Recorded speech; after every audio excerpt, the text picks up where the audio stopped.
Welcome to hit TV. నేను మీ నిర్మల. ఇప్పుడైతే ప్రస్తుతము అసలు తెలంగాణ రాష్ట్రం అనే కాదు, చాలా చోట్ల కూడా దేశం మొత్తం మీద కూడా చూసుకున్నట్లయితే ఎక్కడ చూడు హత్యలు, ఆత్మహత్యలు, అఘాయిత్యాలు ఎందుకు జరుగుతున్నాయో తెలియదు. అత్యాచారాలు ఇవన్నీ కూడా రోజు రోజుకు చాలా పెరిగిపోతున్నాయి. ఇదైతే నిజంగా కూడా మన దురదృష్టకరమా తెలియట్లేదు, కర్మఫలమా తెలియట్లేదు. నిజంగా కలికాలంలో జరుగుతున్న ఈ విధి విధానాల తెలియట్లేదు. ఎందుకంటే కలికాలము అంటేనే మొత్తం సర్వనాశనమయ్యే రోజులవి అని చెప్పేసి కూడా మరి బ్రహ్మంగారి కాలజ్ఞానంలో రాసుంది. మరి ఆ రాసున్న మాట నిజమే, కానీ మనుషులు ఇంతగా తెగిడిస్తారు, ఇంతగా మరి దారుణానికి వడిగడతారు అనేటివి ఒక భయంకరమైన, అవి వింటుంటేనే ఒళ్ళు గగురు పొడుస్తూ భయానకంగా కూడా ఉన్న ఇలాంటి వార్తలు వినాల్సి వస్తుంది ఈ రోజుల్లో కూడా. అలాంటిది ఎంత అంటే అతి కిరాతకంగా ఒక విషయం మీకు చెప్పాలని చెప్పేసి కూడా ఈరోజు మళ్ళీ మీ ముందుకు రావడం కూడా జరిగింది. ఎలా అంటే ఇంతవరకైతే సరే ఓకే, హత్యలు చేస్తున్నారు అంటే ఏదో కత్తితో పొడిచి చంపడమా, లేకపోతే కాల్చి చంపడమా, ఉరేసి చంపడమా, విషం పెట్టి చంపడమా, ఇలాంటివన్నీ చూసుకుంటూ వచ్చాం. లేదా కిరసనాయిల్ పోసి తగలబెట్టింది కూడా చూసాం. కానీ ఎంత విచిత్రంగా అంటే ఒక సంవత్సరం క్రితము వనస్థలిపురంలో ఒక సంఘటన జరిగింది.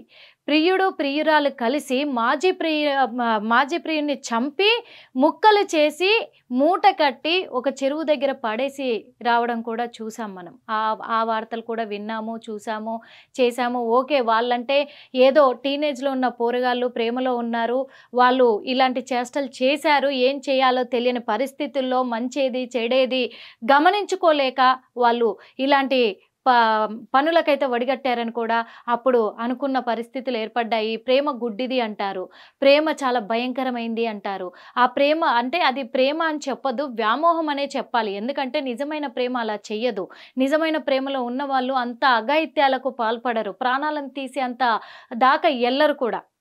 అలాంటిది ఒక అమ్మాయి మోజులో పడి అంటే ఆ అమ్మాయి తప్పు ఉందని కూడా చెప్పొచ్చు. ఎందుకంటే ఆ అమ్మాయి ఇంకొకటి మోజులో పడి మాజీ ప్రియుడిని వదిలేసుకొని ఇద్దరు కలిసి ప్లాన్ ప్రకారం అతన్ని చంపడం జరిగింది. అప్పుడు అలాంటివి చాలా చూసాము. ఇప్పుడు తగలబెట్టి చంపడం అనేది అంతెందుకు, మనము దిశ సంఘటనే చూసాము. ఆ అమ్మాయిని అతి కిరాతకంగా లారీ డ్రైవర్లు కూడా తనను రేప్ చేసి పెట్రోల్ పోసి అక్కడే తగలబెట్టడము, అది చాలా అంటే చాలా ఒక సంచలనాన్ని సృష్టించిన వార్త. తెలంగాణ రాష్ట్రాన్ని మొత్తం కదిలించిన వార్త అది. ఆ సంఘటనలు చాలా దురదృష్టకరం అని కూడా చెప్పుకోవచ్చు.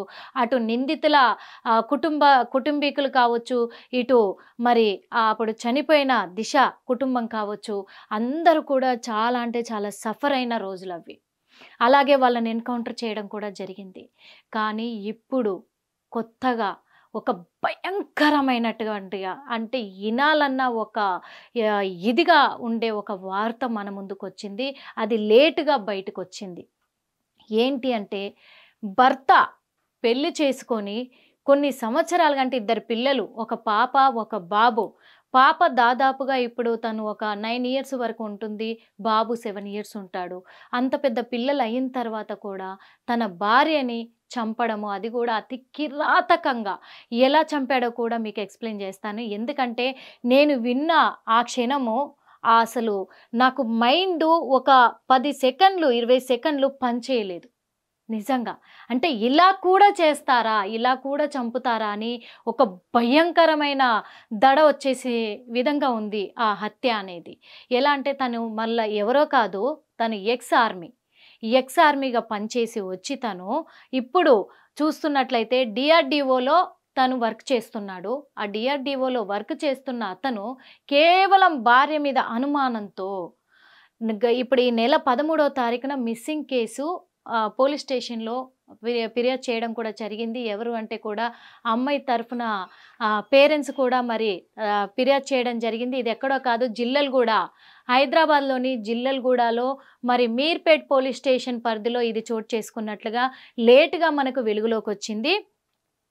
ఇతను ఆర్మీగా చేస్తున్న ఇతను కూడా మరి వెంకటేష్ తన పేరు కూడా తను మాధవి అనే అమ్మాయిని పెళ్లి చేసుకున్నాడు. మరి మాధవిని పెళ్లి చేసుకొని ఆ వెంకటేశ్వర కాలనీలో ఉంటున్నారు వీళ్ళు కూడా. మరి గురుమూర్తి తన పేరు గురుమూర్తి. వాళ్ళు వెంకటేశ్వర కాలనీలో జిల్లలగూడలోని వెంకటేశ్వర కాలనీలో ఉంటున్నారు. మాధవిని పెళ్లి చేసుకున్నాడు. చనిపోయిన అమ్మాయి పేరు మాధవి. మరి మాధవిని పెళ్లి చేసుకొని మరి ఈ నెల 13వ తారీఖున మిస్సింగ్ కేసు, మా అమ్మాయి కనిపించట్లేదు అంటే అతనే ఫోన్ చేసినట్టుగా తెలుస్తుంది. ఆ పేరెంట్స్కి కూడా ఆ అమ్మాయి తల్లిదండ్రులకి ఇతను మరి గురుమూర్తి ఫోన్ చేసి మీ అమ్మాయి మీ దగ్గరకు వచ్చిందా అని అడిగాడట. మీ దగ్గరికే బయలుదేరింది, ఎక్కడుంది మాధవి, ఏం చేస్తుంది ఇప్పుడు అని చెప్పేసి ఏమీ తెలియనట్టుగా వాళ్ళకు ఫోన్ చేసినట్టుగా తెలుస్తుంది. వాళ్ళు ఉండేసి మా దగ్గరికి రాలేదు అనడంతో అప్పుడు ఏం తెలియనట్టుగానే అదేంటి మాధవి మీ దగ్గరికే వచ్చింది, మీ దగ్గరికే మా అమ్మ నాన్నని చూసొస్తానని బయలుదేరింది అని చెప్పేసి మరి ఇప్పటి వరకు నాకు ఫోన్ చేయలేదని నేను చేస్తున్నాను మీకు అని చెప్పేసి అబద్ధాలు ఆడాడన్నట్టుగా కూడా తెలుస్తుంది. అప్పుడు ఆ తల్లిదండ్రులు మరి మీర్పేట్ పోలీస్ స్టేషన్ దగ్గరికి వచ్చే నా కూతురు కనిపించట్లేదు అని కంప్లైంట్ ఇవ్వడానికి వెళ్ళేటప్పుడు కూడా వాళ్ళతో పాటే గురుమూర్తి వెళ్ళినట్టుగా తెలుస్తుంది.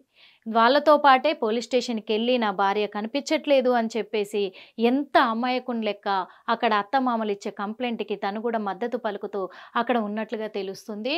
కాకపోతే ఇక్కడ ట్విస్ట్ ఏంటంటే గురుమూర్తే భార్యను స్వయాన చంపాడు. ఎలా చంపాడు అంటే అతి కిరాతకంగా నరికి, ఎలా నరికి అంటే ముక్కలు ముక్కలుగా నరికి కుక్కర్లో పెట్టి ఉడికించి ఆ ఉడికించిన మాంసాన్ని తీసుకెళ్ళి చెరువులో కలిపేసేంత. ఎలా ఉందంటే ఇది వినడానికి కూడా చూడండి, ఇగో మొత్తం కూడా ఒళ్ళు గగురు పొడుస్తుంది. ఇంత విడ్డూరాన్ని, ఇంత అరాచకాన్ని ఎక్కడైనా చూసామా, ఎప్పుడైనా చూసామా? అంత కోపం ఉంటే 4 పోట్లు పొడిచి చంపేసిన వాళ్ళని చూసాం, రోడ్డు మీదే అడ్డంగా నరికి చంపేసిన వాళ్ళని చూసాము, కాల్చి చంపేసిన వాళ్ళని చూసాము పగ ఉంటే. ఒకవేళ ఆ అమ్మాయి మీద అనుమానంతోనే ఇలా చేశాడు అనేది పోలీసులకు ఇచ్చిన కంప్లైంట్లో కూడా మరి మెన్షన్ చేయడం కూడా జరిగిందని తెలుస్తుంది. మరి ఒకవేళ అనుమానమే ఉంటే ఇప్పుడు భార్యాభర్తల మధ్య కొన్ని ఏండ్ల తరబడి సంసారం చేసినా కానీ విభేదాలు వచ్చినాయంటే వాళ్ళిద్దరూ విడాకులు తీసుకుంటున్నారు కోర్టు సమక్షంలో. విడాకులు తీసుకొని నాకు ఇష్టం లేదు నీతో బతకడము అని చెప్పేసి విడిపోయి ఎవరి జీవితాల్లో వాళ్ళు బతుకుతున్నారు. అలాంటిది ఒకరిని చంపే హక్కు ఎవరిచ్చారు? పెళ్లి చేసుకున్నంత మాత్రాన చంపే హక్కు లేదు. అది భర్త కావచ్చు, భార్య కావచ్చు. ఓకే, భార్యలు కూడా భర్తలను చంపిన వాళ్ళు ఉన్నారు, వాళ్ళకు కూడా చెప్తున్నాం మేము. అట్లని చెప్పేసి అమ్మాయిలే గొప్ప, అమ్మాయిలని ఎందుకు చంపుతున్నారని నేను అడగట్లేదు. అమ్మాయిలు కూడా అంటే ఇప్పుడు ఇక్కడ మహిళలు కూడా భర్తలను చంపిన వాళ్ళు కూడా ఉన్నారు. ఇప్పుడు ఒకరికొకరు నచ్చకపోతే, ఇద్దరి మధ్యలో మనస్పర్ధలు వస్తే విడిపోయి బతకడం మంచిది అని చెప్తున్నాము. ఇంత కిరాతకంగా ముక్కలుగా నరికి కుక్కర్లో పెట్టి ఉడికించడం ఎక్కడైనా చూసామా ఇప్పటి వరకు? చంపిన వాళ్ళని ఏదో చికెన్ తెచ్చుకొని, మటన్ తెచ్చుకొని ఇళ్లలో కుక్కర్లో పెట్టి ఉడికించుకొని వండుకొని తింటున్నారే తప్ప, భార్యని అంటే ఒక వ్యక్తిని చంపి, ఒక మనిషిని చంపి అలా కుక్కర్లో పెట్టి ఉడికించాడంటే ఎంత గుండె ధైర్యం ఉండాలి, ఎంత ఇది ఉండాలి ఆ మనిషికి? అంత కక్ష ఎందుకంత కక్ష పెరిగేంత వరకు ఎందుకు చూసుకోవాలి? ఎందుకింత మృగంలా మారిపోతున్నారు మనుషులు? ఇది నిజంగా చెప్తున్నాం, ఇది భూలోకమా లేకపోతే నరకమా అనేది అర్థం కావట్లే.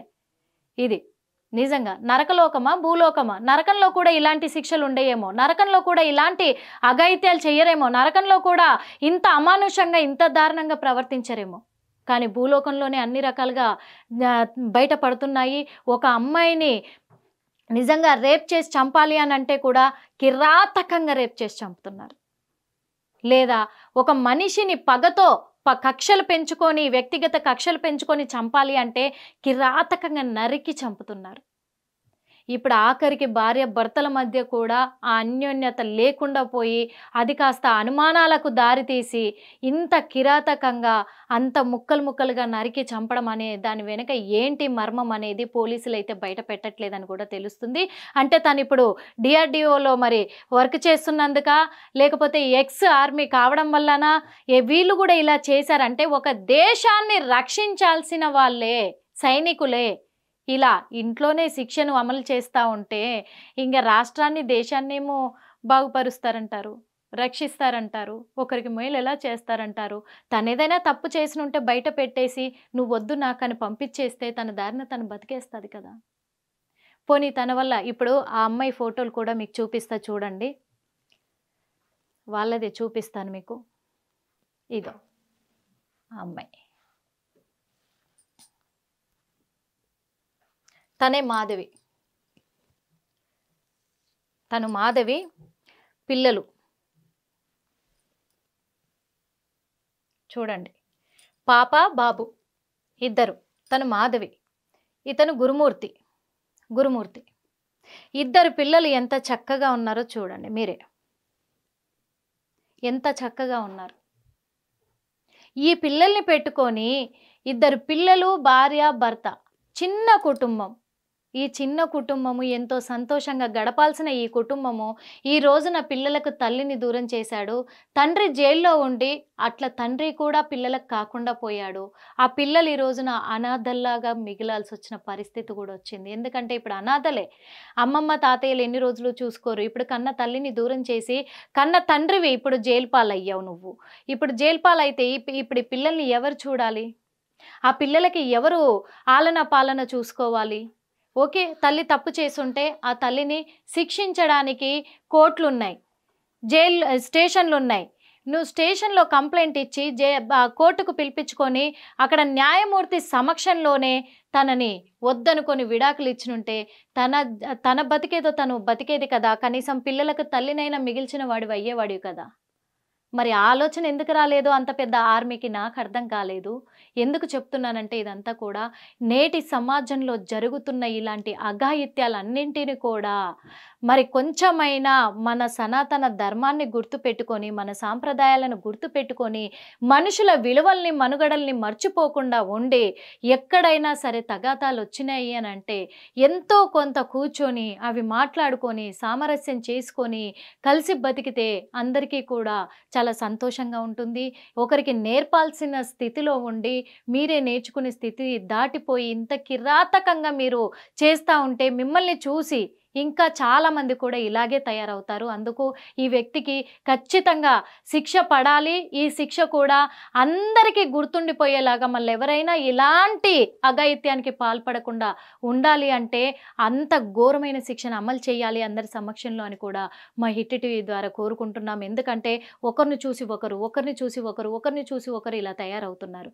భార్యను చంపడానికి భర్త భయపడట్లేదు, భర్తను చంపడానికి ఇప్పుడు భార్య భయపడట్లేదు, ఒక ప్రియురాల్ని చంపడానికి ప్రియుడు భయపడతలేడు, అలాగే ప్రియురాల్ని దక్కించుకోవడానికి అవతల ఇంకో వ్యక్తిని చంపడానికి కూడా భయపడట్లేదు. ఇంకొకటి యూత్ మెయిన్గా డ్రగ్స్కి అలవాటు పడి ఇప్పుడు ఫ్రెండ్షిప్లోనే కూర్చొని కూడా అక్కడదక్కడే చిన్న చిన్న తగాదాలకు కూడా చంపుకునేదాకా వెళ్ళిపోతున్న సిచ్యువేషన్లు ఎన్నో చూస్తున్నాం మనము.